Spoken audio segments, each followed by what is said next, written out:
Assalamu alaikum, dear viewers, and welcome back to the channel. Today, we will dive deep into one of the most essential pillars of Islam. Zakat, the act of almsgiving. Zakat is not just a voluntary act of charity, but a fundamental practice and obligation for every Muslim who meets the necessary criteria. It's one of the 5 pillars of Islam, forming the foundation of our faith.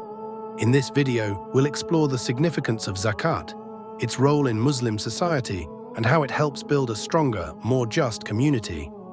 We will also clarify any common misconceptions about zakat and how it should be implemented. Let's get started. What is zakat? Zakat is the Arabic word for purification and growth. In a spiritual sense, it is about purifying one's wealth and possessions.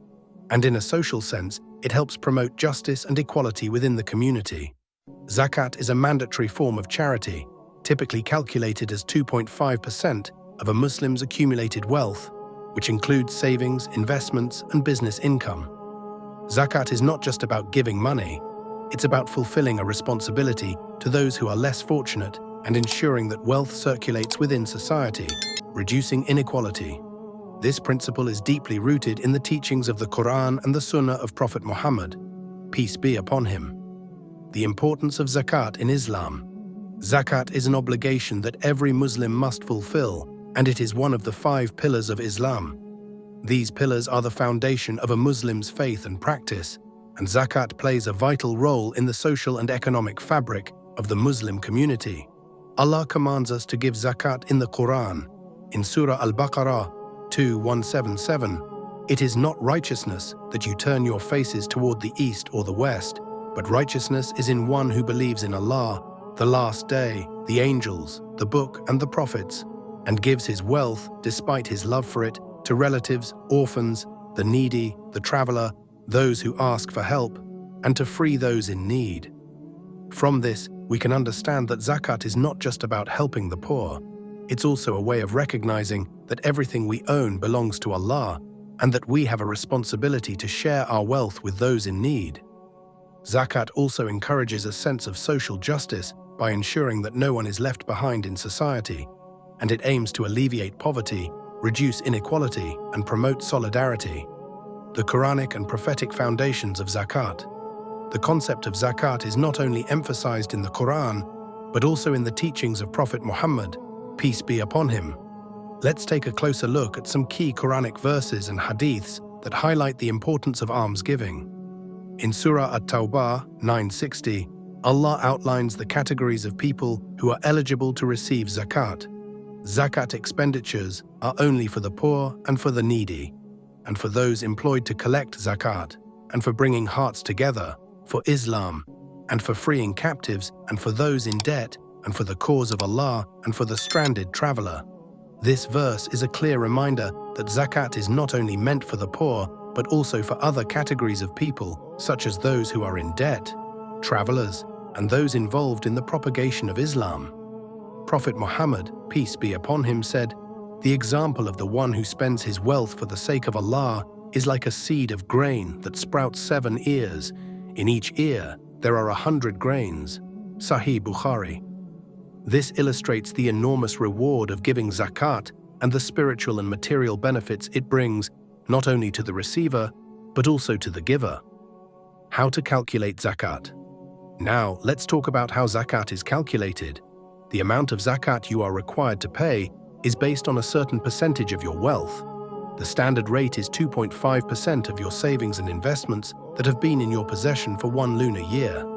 Zakat is calculated on cash savings in your bank account, gold and silver that you own, business assets or investments, retirement savings or stocks, provided they have been in your possession for over a year. However, zakat does not apply to everyday living expenses like your home, car, clothing, or furniture.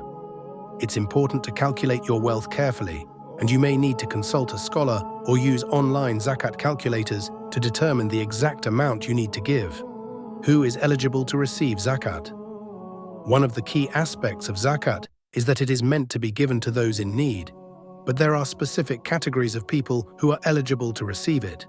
In Surah At-Tawbah 9:60, we saw that the Quran mentions several groups who qualify to receive zakat. Let's break them down. 1. The poor, al-fuqara, those who do not have enough wealth to meet their basic needs. 2. The needy, al-masakin, people who are in financial difficulty but are not necessarily destitute.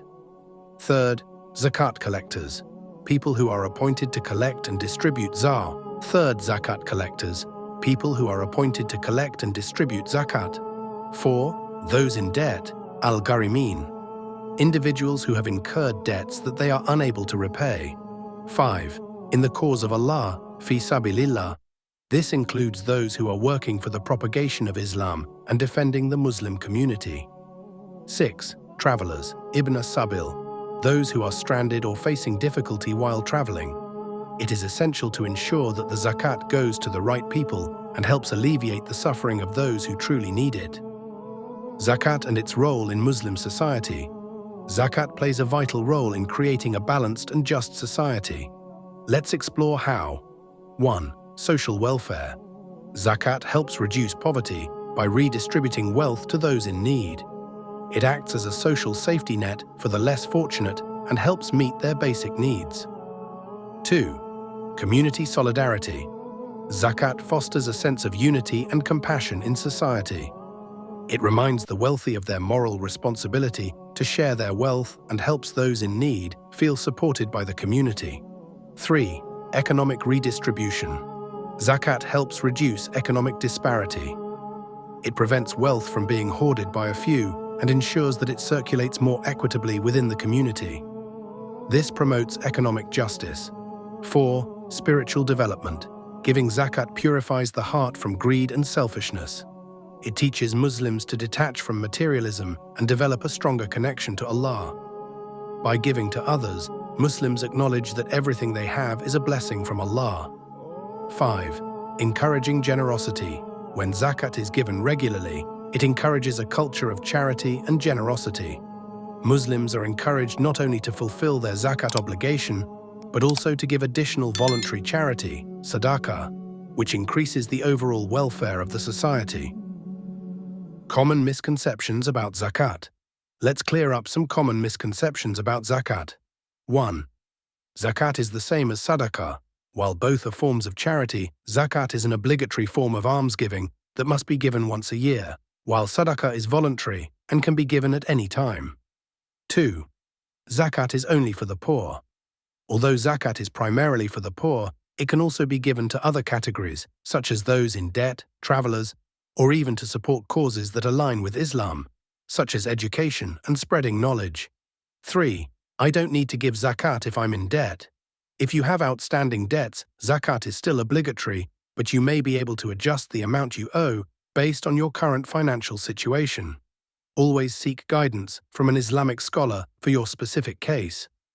4. Zakat is a tax. Zakat is not a tax. It is an act of worship and an obligation upon Muslims to purify their wealth. To conclude, zakat is not just a financial transaction, it's a means of spiritual purification, social justice, and community building. By giving zakat, we contribute to a society where wealth is shared, poverty is reduced, and compassion and empathy are encouraged. I hope this video has helped clarify the importance of zakat and its role in Islam. If you found this video useful, please like, share, and subscribe to the channel for more content on Islamic teachings. If you have any questions or comments, feel free to leave them below and I'll do my best to respond. May Allah guide us all to fulfill our obligations and reward us for our charity. Assalamu alaikum.